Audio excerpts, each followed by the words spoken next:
आहा, हे बघू शकता, हा ब्रेड आणि आतलं सामान खूप छान लागते.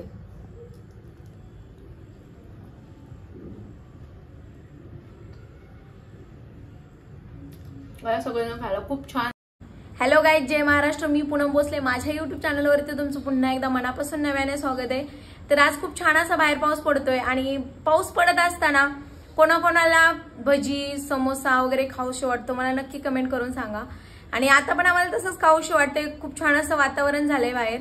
आणि पाठीमागच्या वेळी मी 4-5 दिवसापूर्वी एक युट्यूबला रेसिपी पाहिली होती आणि ती रेसिपी होती ब्रेड पकोडा. आणि मी घरी ट्राय केला आणि खूप छान असं झालेला. आणि खूप थोडे बनवले, एक 4-5च बनवले ते ब्रेड पकोडा आणि खूप छान टेस्टी झालेला. आणि आता तेच परत खाऊशी वाटतंय आणि खूप छान असं वातावरण झालंय. आणि आता आम्ही बनवणार आहे मस्त. आणि आता आम्ही रेसिपी बनवणार आहे, मी आणि माझी छोटी बहीण पिऊ. आणि ती शूट करेल आणि मी बनवताना दाखवेल. आणि आम्ही दोघी जण बनवेल, पटकन बनवेल. आणि चला तर बनवायला घेऊया. चला तर रेसिपी बनवायला घेऊया. आणि आता रेसिपी बनवण्यासाठी काय काय लागणार आहे ते बघूया. आणि हे बघू शकता तुम्ही, बटाटे बॉईल करून घेतलेत आणि असे सोलून घेतलेले, आणि जे की आपण सेम वडापावला बनवतो तसंच बनवणार आहे आणि खूप कमी साहित्यामध्ये. आणि हे तुम्ही बघू शकता, हे एकदम बारीक कांदा चिरून घेतलाय, थोडंसं कोथिंबीर घेतली आणि एकच मिरची घेतली. आणि आपण भजी बनवणार आहे, भजा टाईप ब्रेड पकोडा. आणि हे सगळं बारीक करून घ्यायचं. आणि हे बॉईल करून सोलून घेतले. आता हे मॅश करून घेणार आहे एकदम बारीक. आणि हे पाव आहे, जे प्लेन पाव, जे की डाएटची ब्राऊन ब्रेड अजिबात घ्यायचं नाही. आणि हे घेतलेत मी प्लेन. आणि मी बनवताना तर दाखवणारच आहे. चला ह्याचा मसाला बनवून घेऊया. आता कढई पण ठेवले, तेल पण गरम झालेले त्याच्यामध्ये. आणि आता जिरा टाकून घेतले 1 चम्मच. त्यानंतर जे कांदा आणि कोथिंबीर मिरची बारीक करून घेतलेली ते एकत्र भाजून घेते आणि थोडंसं चांगलं भाजेपर्यंत फ्राय करून घेते. आणि आता आपलं सगळं कांदा वगैरे सगळं चांगलं भाजून झालेलं आहे. त्याच्यामध्ये बटाटा टाकून घेते. आणि बटाटा पण तुम्ही बघू शकता चांगला बारीक होईपर्यंत मॅश करून घ्यायचा, जेणेकरून थोडंसं सुद्धा मोठा बटाटा त्याच्यामध्ये राहायला नाही पाहिजे, कारण त्याच्यामध्ये आपल्याला ब्रेडमध्ये भरायचं, ते बाहेर आलं नाही पाहिजे. आणि आता सगळं एकजीव करून सगळं हलवून घेते.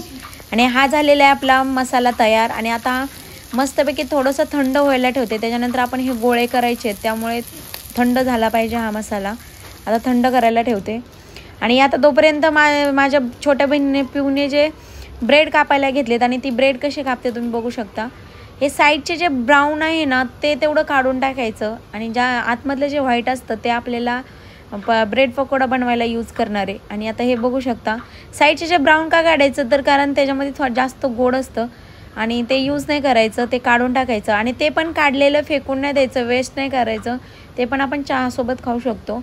आणि हे बघू शकता एकदम थोडं थोडं जेवढं ब्राऊन होतं तेवढंच काढले, जास्त व्हाईट भाग होता तो घेतलेला आहे. आता चला ते आता एक एक करून घेते. आणि आता मस्तपैकी अशा प्लेट्स मस्त काट साईडचे काढून घेतलेत ब्राऊन. आणि आता हे आपण जे मसाला बनवला होता हे तुम्ही बघू शकता, हे मसाला जे बनवला होता हा मस्त थंड झालेला. आणि सेम वडापावला बनवतो असं बनवायचं. आणि ह्याच्यामध्ये फक्त तिखट काय टाकलं नाही, एकच मिरची टाकलेली आहे. आणि हे थंड झालेलं आहे. आणि आता तुम्ही बघू शकता असे छोटे छोटे गोळे करून घ्यायचे.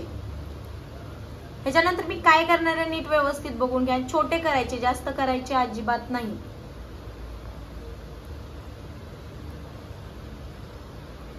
हे असे एकदम मऊ झाले. आणि बटाटा पण कधी पण मॅश करताना एकदम बारीक असा मॅश झाला पाहिजे. हे असे मी एक समान सगळे गोळे करून घेते, मग आपण भेटू. आणि असे गोळे करून झालेले आहेत तुम्ही बघू शकता.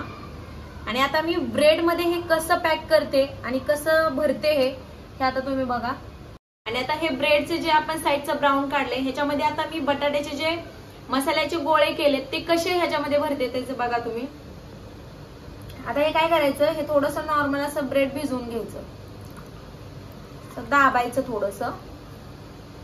आणि हे ह्याच्यामध्ये असं पकडायचं. आणि हे ब्रेड आहेत ना हे आपण ओले करून घेतले, त्यामुळे लगेच हे चिपकतात असे. आणि फक्त असा गोळा करून घ्यायचा पटकन. आणि हे ब्रेड जेव्हा आपण फ्राय करतो ना बेसन मध्ये टाकून, खूप छान असं कुरकुरीत असा आतमधून ब्रेड लागतो. हे बघू शकता, असे गोळे करून घेऊया आपण.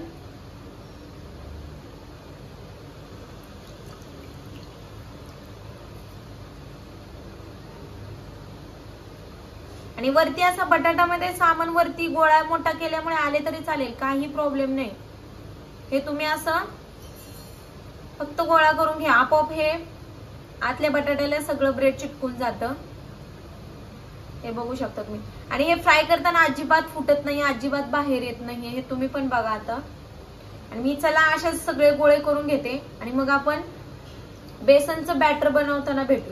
आणि हे बघू शकता आपले गोळे झालेले आहेत. आणि आता मी काय करणार आहे, बेसनचं बॅटर बनवायला घेणार आहे. चला आपण बघूया. आणि बेसनचं बॅटर बनवताना खूप असं पातळ असं बनवायचं, जसं की आपण वडापावला बनवतो असं. आणि हे किती 15 गोळे झालेले आहेत, त्याच्यामध्ये थोडंसं बेसन बनवायचं, कारण आपल्याला एकदम पतली अशी लेअर पाहिजे त्याला. तुम्ही बघू शकता किती थोडंसं मी बेसन घेतलंय. आणि ह्याच्यात आता मी चवीनुसार नमक टाकते. आणि नमक ऑलरेडी त्या बटाट्यामध्ये पण टाकलेले, त्यामुळे एवढं टाकायचं नाही. थोडंसं मिरची पावडर जास्त टाकायचं, कारण आपण मिरची थोडी पण नाही टाकलेली त्याच्यामध्ये. आणि थोडासा सोडा.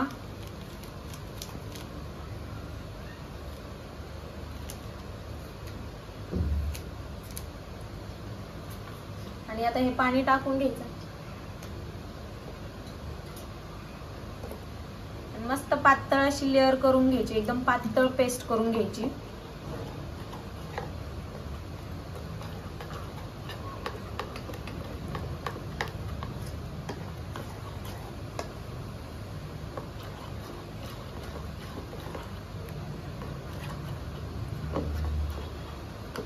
जसं की आपण वडापाव बनवतो तसं. ही पद्धत सगळी वडापाव सारखीच आहे, फक्त आपण त्यामध्ये ब्रेड आतमध्ये घालतोय, त्यामुळे ब्रेड पकोडा होतो. आणि हे बघू शकता असा पातळ असा पेस्ट बनवायची, जास्त घट्ट अजिबात बनवायचं नाही. चला आता हे पण झालेलं आपला मसाला पण, आणि हे गोळे पण तयार करून झालेत. आता आपण फ्राय करून घेऊया. आणि हे बघू शकता असं बॅटर झालं पाहिजे. आणि मी टाकते आता कढईमध्ये.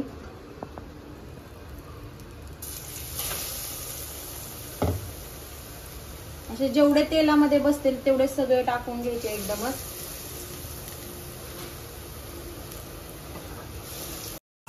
मी किती टाकले.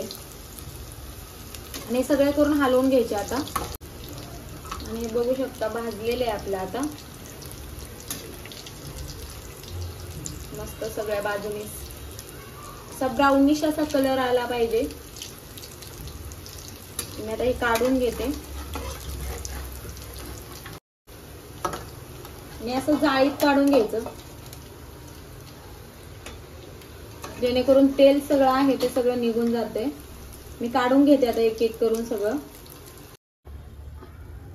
आणि हे बघू शकता ब्रेड पकोडा फ्राय करून झालेले. चला तर आता खायला घेणार आहे, या खायला. आणि हा झालेला आपला ब्रेड पकोडा तयार. आणि हे बघू शकता ब्रेड वगैरे अजिबात बाहेर आलेले नाही. आणि किती छान असं वड्यावानी एकदम मस्त झालं, वड्यापेक्षा टेस्टी लागतंय.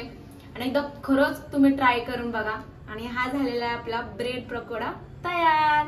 आणि चला तर या खायला. आणि हे बघू शकता तुम्ही,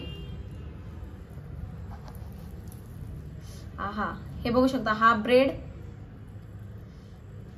आणि आतलं सामान खूप छान लागते.